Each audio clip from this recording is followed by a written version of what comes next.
What's up everyone, Eli here, back for a CD collection video. 10 CDs out of, roughly 10 CDs out of my roughly alphabetized CD collection. As always, picking up where we left off last time, which I don't know where that was, but we are back with the band Ghost. Very popular Swedish band, you know, occult rock, kind of proto-traditional heavy metal, whatever you want to call them. I'm a big fan. I've been a big fan since the first album. You know, shortly after the first album came out. I've followed them, you know, their entire career so far. Some might say it's had some ups and downs, but I think it's all been actually really fucking good. We'll just start with obviously the debut album.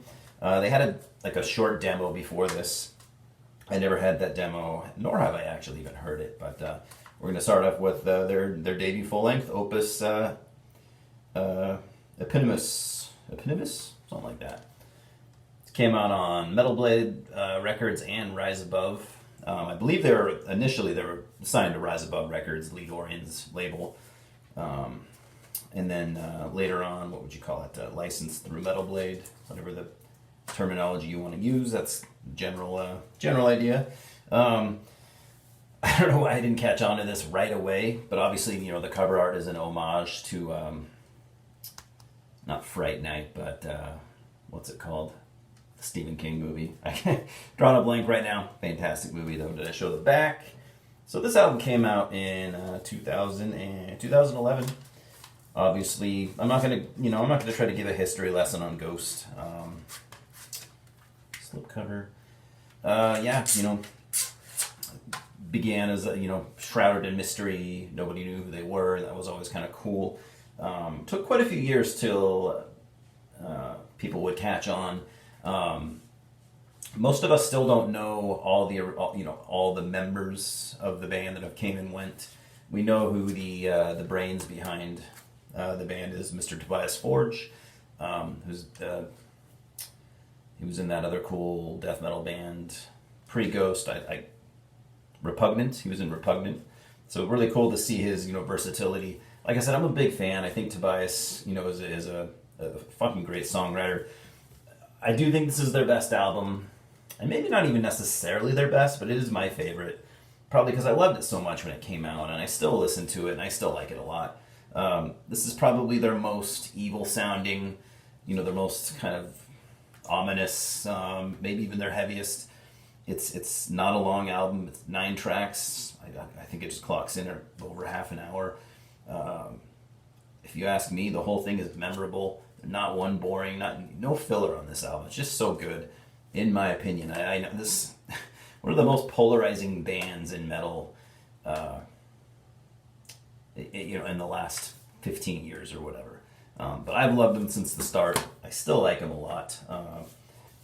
So I also have the EP that followed that, 2013. Got the If You Have Ghost EP. Kind of a matte finish digipack. So at this point they were signed to, I'm not really sure. There's so many labels on the back of this. 7-4 Entertainment. And then you have logos of Loma Vista, which is, I believe, their current record label. You got the Rise Above label and Republic Records. So I don't know. Do with that what you want. It doesn't really matter. There's the back. Very nice layout for what, simple digipack, but nice layout. Produced by Dave Grohl, which I never read this, so I didn't know that. But I believe he plays drums on a track as well. So anyway, on this is for collectors only. I would say it's not really. If you're not a Ghost completist, I wouldn't really go after it. It's got one new track and it's a live version. The rest of the songs are covers. Rocky Erickson covers, I think, Depeche Mode, and a couple others that I don't remember, like all like 80s stuff. I don't know. Ghost seemed to only cover like pop and rock stuff, usually from the 60s and 70s. I think it'd be really cool for them to cover something metal, something like Merciful Fate or Blue Oyster Cult, which are the two bands that most people would say they sound very much alike. I never really thought they sounded much like Merciful Fate. There have been a lot of people that are just full on accuse them of being Merciful Fate clones. They're not at all. There's some influences in there, sure. I think they sound more like Blue Oyster Cult. but I also think they have their own sound, and that's what really matters. Second full-length album from 2013. They were going at this point. They're going by Ghost BC because there was another Ghost band that predated them and wanted copyrights to the band name, which they've since gotten back to just being Ghost. So I don't know if they bought the copyright to the name. I'm not really sure. This is called Infestisum or Infestisumum. I don't fucking know. It's a tough one to say, especially if you're me. Digipack again. Not a particularly nice digipack, but for being 8 years old, it's held up okay. Some people would say this is a bit of a disappointment compared to the first album. I wouldn't really agree with that necessarily. I don't think it's I don't think it's quite as strong, but I still think it's very good. When it first came out, I didn't like it nearly as much, but it definitely grew on me pretty quick.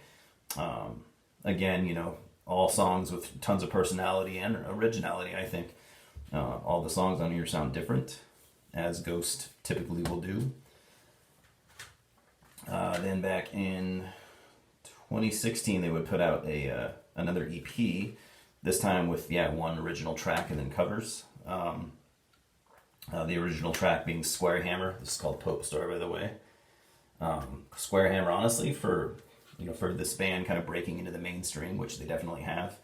I think it's one of the strongest metal songs, in many, many years to break into mainstream. I mean, that song gets played at sports stadiums. It's just huge. It's got radio play.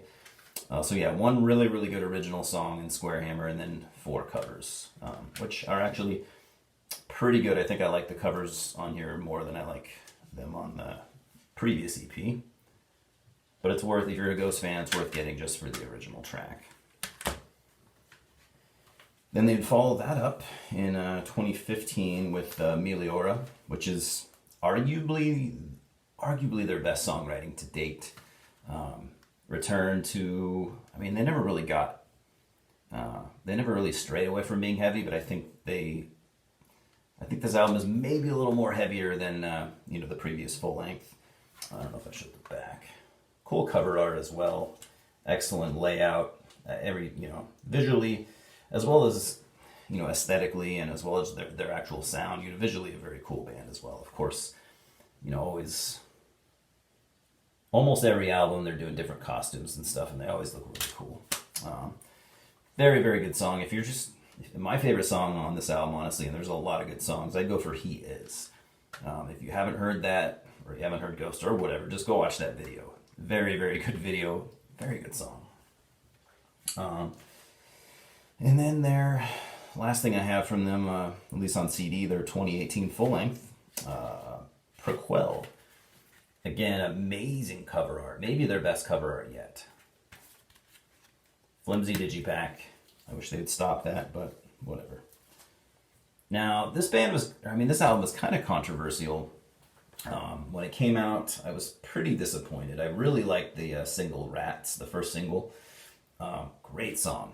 The second single, Dance Macabre, I actually hated at first, but it really, really grew on me now. I think it's a fantastic song, one of my favorite Ghost songs. There are some great songs on here, but I do think there's a little more filler maybe than there was on any of the previous albums. Still think it's a very good album. Like I said, a little bit more of a grower, but I'd still give it at least an 8 out of 10, 7.5 to 8.